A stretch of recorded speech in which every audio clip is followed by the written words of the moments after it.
C'est vrai que c'est un métier peu connu, mais c'est un métier qui peut vraiment être magique et on peut se retrouver dans des situations des fois au clair de lune, seul sur la montagne et c'est simplement magique, quoi.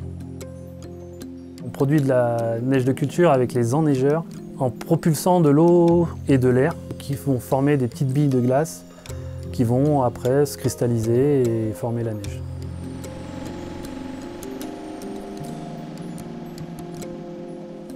Il est vrai que certains pourraient dire qu'on est juste des opérateurs de machines, mais en fait moi j'ai plutôt tendance à penser qu'on est des techniciens réellement.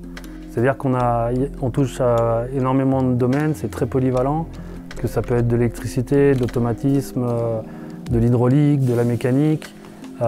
Et il n'y a pas deux journées qui se ressemblent et du coup c'est ça qui donne de l'intérêt à ce métier.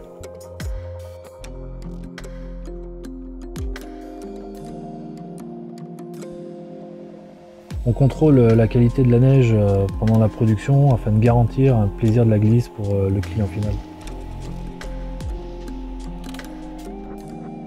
L'avantage du métier de nivoculteur, c'est qu'on est appelé à se déplacer tout au long de la saison sur le domaine skiable, que ce soit à ski, en motoneige ou en dameuse. La nivoculture, c'est vraiment un métier passion. On a du mal, par exemple, quand on arrive en fin de poste et qu'on n'a pas fini de dépanner quelque chose, qu'on sait que les collègues vont arriver derrière pour produire, ben on a du mal à partir et à laisser comme ça l'installation dans cet état-là et on a envie vraiment d'aller au bout pour eux, quoi. Ouais, puis on ne peut même pas aller voir là-haut ce qui se passe, quoi. Le métier de nivoculteur, c'est un métier qui n'est pas du tout ennuyant. Parce qu'en fait, on n'est pas calé, par exemple, sur des horaires fixes comme sur une remontée mécanique.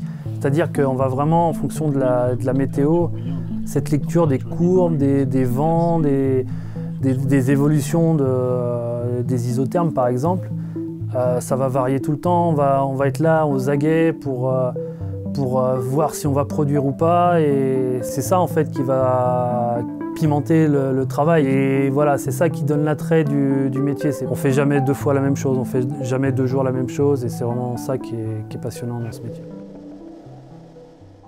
Le métier de nivoculteur, c'est pas un métier isolé, c'est-à-dire que c'est un métier qui fait partie de l'équipe des pistes, de plus en plus souvent. Les dameurs nous font des retours sur là où il manque de la neige ou là il y en a trop. Les pisteurs, pareil, par rapport à la sécurité des clients. Donc c'est vraiment un travail d'équipe. Avec les aléas climatiques actuels, la neige de culture est vraiment stratégique pour assurer les dates d'ouverture et de fermeture des stations et assurer du travail pour tous les employés du domaine skiable jusqu'à la date de fermeture. C'est pour ça que le fonctionnement d'une installation de neige de culture se pense bien avant la saison. On ne le fait pas pour une semaine, on le fait pour au minimum la saison, voire les saisons qui vont venir ensuite, quoi. Donc c'est un métier qui est appelé à progresser, à encore se développer et c'est que le début.